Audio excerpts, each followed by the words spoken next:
Hello, everyone. Hope you had a great day. And I just got back from a ladies' meeting at my church at Apostolic Deliverance Tabernacle. It was amazing. God just does great things when you expect Him to. And it was just amazing to be with my sisters. That's such encouraging and uplifting. And I'm just thankful for them. Also, this month makes 17 years that my pastor and First Lady took over Apostolic Deliverance Tabernacle. So we kind of had a little celebration tonight with Sister Lewis, which is my mother. And she's just so fantastic. She's just one of those people I mentioned tonight. She's just all good. She's going to be encouraging when you need her to be. She's going to be optimistic and she's just going to be a friend.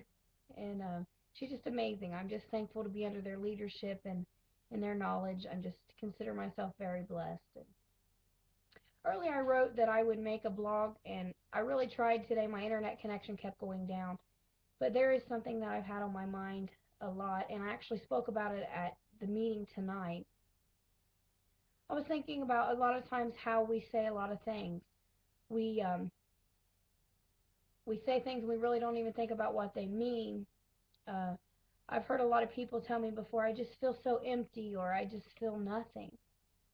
And I was thinking how, when things happen in our life, we allow that situation to consume us or kind of become us.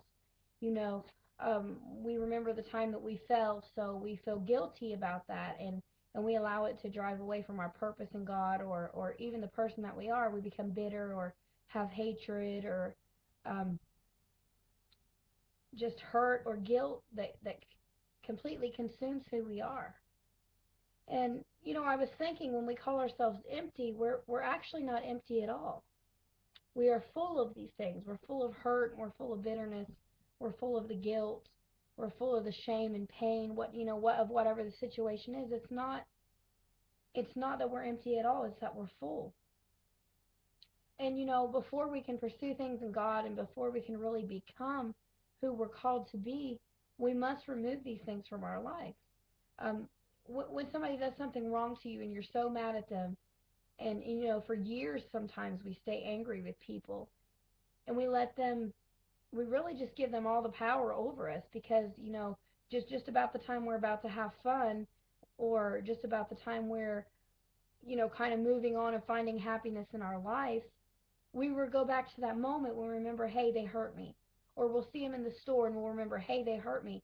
And it draws us back to that moment of pain or hurt, or you know maybe it was shame, maybe it's not a person at all, maybe it's something you did and something reminds you that, hey, you made a mistake. And we live in these places. And before we can do anything in God, before we can really pursue the things of God, or step into our calling, we have to get rid of these things.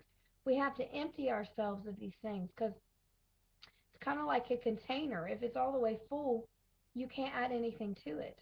And if we're full of such negative things and hurtful things and shame and whatever, God can't really add himself to us, because we're already full of something else. We're already full of our own emotions.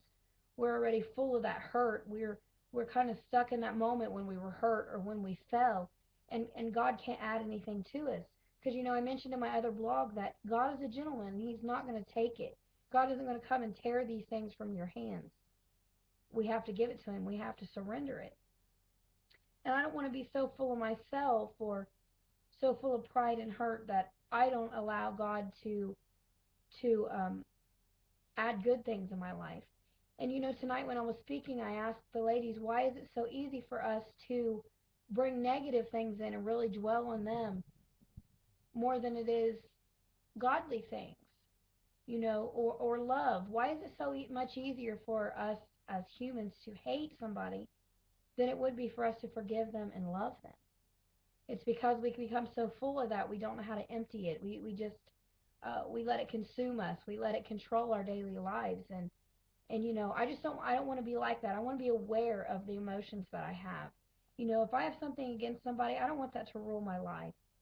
I definitely don't want it to affect my soul eternally. I want to learn to forgive somebody, and and so that I can become who I'm called to be. And um, I just think sometimes we need to do a personal evaluation of ourselves and say, hey, what is the controlling factor here? What am I allowing control me? When I see this person in the store and I don't like them, hey, and it's been so long since this event has happened. Really, you know, I need to get rid of that. All of us, we need to really evaluate and say, nothing good can be added to me when I have so much bad in me. And I know we're humans and I know things hurt us, and we're deeply affected by people. But we do have to be that better, especially if we're going to call ourselves a child of God. We really have to step out and be different. We've heard all our lives as Christians, be the light, allow God to work through you. But when we allow our human emotions to take over, there is no room for God in our life. And I don't want to just go through the motions of Christianity. I don't want to just, be called a Christian and actually on the inside be like everybody else.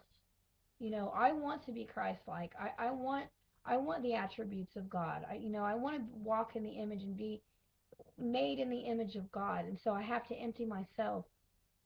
And so it takes a constant evaluation of me, and it will take a constant evaluation of you. And I was thinking, if love is the strongest emotion,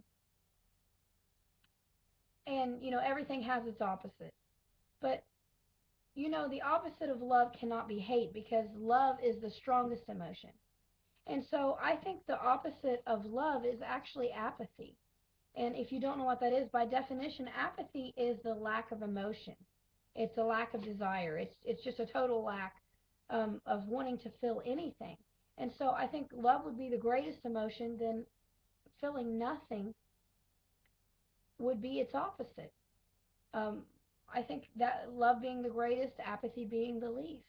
And I think when we call ourselves, empty inside, I think really what we're referring to is apathy. And it's not emptiness, it's just a lack of desire, or numbness, rather.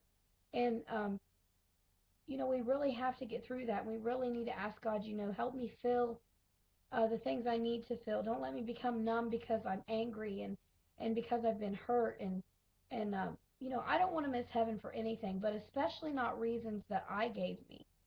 And I know that sounds silly, but only we can keep ourselves out of heaven. We know the Bible, we know what we're supposed to be doing, but it's the little things. The Bible says it's the little foxes that spoil the vine. In other words, it's the little things that you're really not looking out for. It's the things that trip you up when you're not looking. As far as having something against somebody, when you see them in the store and you really don't think much of it, but you really don't want to talk to them, and you never really deal with that. And next time you see them a few days later in the store, you're still thinking that in your mind. There's unforgiveness in your heart. And the Bible says that if you don't forgive, you can't be forgiven. And I don't want that to reason. I don't want to go through all the motions of Christianity and be lost over one thing. You know, I want to live for God. I want to be a Christian, Christ-like. I want to be what God's called me to be. I want to step into it, and I want to be. I want it to have progress. I want God to advance me. I want Him to be able to come and say, I need to add this to you in this walk, in this part of this area that you're in. And I want there to be enough room for that, and not so much room with things I give myself. And so this was just on my mind. I wanted to share it with you, and I hope it's a blessing to you. I hope that it helps. And just stop and evaluate yourself and say, God, is there too much of me? Because if there's too much of me, God, I want you to take away these things, and I want you to add things that are of you, because I want to make it to heaven. I got to make it. More than anything in my life, the song says I've got to make it. And I just hope that made sense to you. I hope it relates to you, and that I could say something that would encourage you. Just evaluate you. The Bible says, save yourself from this untoward generation. So evaluate you, see what's in you that needs to come out so God can put Himself in you. And I just believe, when God's in it, when God's will is there, when His way is for you and with you, that everything will become beautiful. The Bible says God makes everything beautiful in His time. So I hope you have a good night, and God bless you.